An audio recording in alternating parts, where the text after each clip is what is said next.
The agency has become a marketing arm for Big Pharma, and they don't want the American public to know that is the ultimate object of this terrible devolution. Well, we came to understand that Fauci's financial records are buried deep in a government bunker, and they're so sensitive to the National Institutes of Health that they are defying the Freedom of Information Act.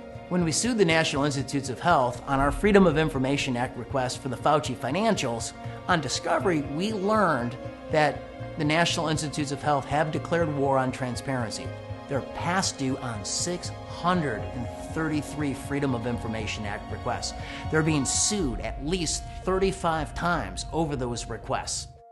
On the production of third-party royalty payments, subject to our lawsuit, NIH provided top-line numbers, so we can estimate over the last decade just how much money flowed from third-party payers, think pharmaceutical companies, back to NIH and its scientists.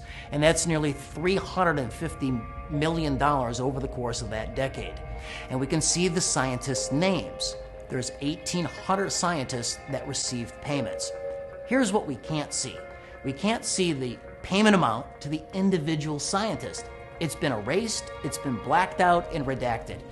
We can't see the name of the third-party payer, think pharmaceutical company. That's been erased and redacted. And furthermore, they've redacted the patent number and the license number, so we don't know why the royalty is being paid. We don't know what the invention was. That information has not been made public, and I think sooner rather than later, you should make that information public, because right now, I think the NIH has a credibility problem.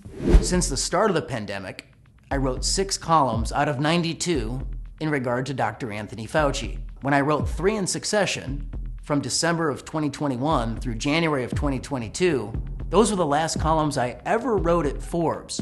The National Institutes of Health, they came down hard on Forbes. Forbes came down hard on me. I told the truth, and Forbes terminated my column.